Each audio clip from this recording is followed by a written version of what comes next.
अस्सलाम वालेकुम दोस्तों। अल्लाह तबारक व तआला जब हमें रिस्क देते हैं तो हमें अल्लाह तबारक व तआला के रास्ते में ख़र्च करना चाहिए, गुरबा मसाकीन पर ख़र्च करना चाहिए। लेकिन हम ऐसा नहीं कर रहे होते हैं।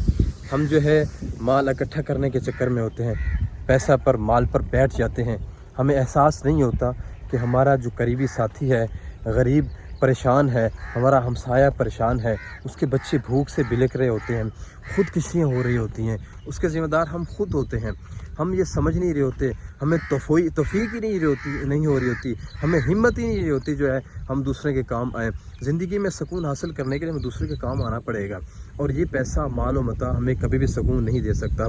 कई मरतबा हम नौजवान लड़कों से ये सुनते हैं कि जो है हमारा ये बाबा मर जाए, हमारा जो है ये बुज़ुर्ग जो है ये मर जाता तो ये पैसा हमारे पास आ जाता, दौलत हमारे पास आ जाती। उस दौलत का ज़िंदगी में क्या फ़ायदा, और उसका आखिरत में क्या फ़ायदा जो आपको ना ज़िंदगी में सुकून दे ना आखिरत में सुकून दे। हज़रत अबू हुरैरा रज़ियल्लाहु ताला अन्हु से रिवायत है, नबी करीम सल्लल्लाहु अलैहि वसल्लम ने इरशाद फरमाया कि एक शख्स जो है वो जा रहा था, उसे बादलों से आवाज़ आई कि एक फ़लाँ जगह पे जाओ और वहाँ पे बारिश बरसाओ। वो देखता है कि बादल वहाँ जाते हैं, पहाड़ी पर बारिश बरसाते हैं, और बारिश जो है का पानी पहाड़ी से नीचे की तरफ आता है, और नीचे एक फसल पे एक आदमी पानी लगा रहा था। तो वो शख्स वहाँ जाके पूछता है कि आपका क्या नाम है?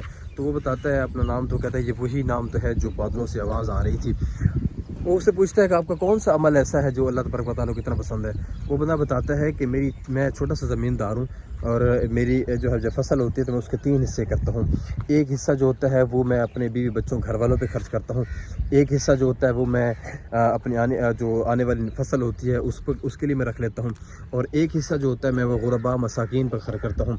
तो इस वजह से अल्लाह तबारक व तआला उससे राज़ी होते हैं। देखिए, हम जब भी अल्लाह के रास्ते में ख़र्च करते हैं तो ज़िंदगी में रौनक आना शुरू हो जाती है, सुकून आना शुरू हो जाता है। ज़कात जब फ़र्ज़ हुई थी तो सुनने में आता है तो उस वक्त ज़कात लेने वाला भी कोई नहीं होता था। अल्लाह तबारक व तआला इतनी फरावानी हो गई थी माल की।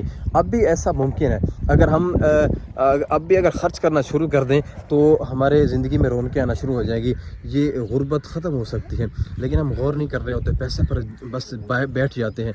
और कई बंदे देखते हैं जिनको अल्लाह तबारक व तआला ने बहुत ज़्यादा दिया होता है, उसके बावजूद भी वो ऐसी चीज़ें स्टॉक कर रहे होते हैं जिनकी गरीबों को ज़रूरत होती है। इसके ज़िम्मेदार हम होते हैं, और वो जो है वो पैसा इकट्ठा कर रहे होते हैं जो उसके लिए जायज़ नहीं होता, फिर उसी पर उम्रा कर रहे होते हैं, उसी से ही हज कर रहे होते हैं। अल्लाह तबारक व तआला हमें तौफीक दे दूसरों पर खर्च करने की। ज़िंदगी में सुकून हासिल करना तो हमें दूसरों पर खर्च करें। हम खर्च क्यों नहीं करते? हमारी वजह से परेशान होते हैं लोग। हम घर से निकल रहे होते हैं और अपनी गाड़ियों के अंदर अपने रिस्क को छोड़ कर बाहर और रिस्क कमाने के लिए निकल रहे होते हैं, और हमारे पास अंधा पैसा होता है, लेकिन हमारा जो हमसाया वो हमें देख रहा होता है, और हम उसको देख रहे होते हैं, उनके बच्चों को देख रहे होते हैं, लेकिन समझ नहीं रहे होते।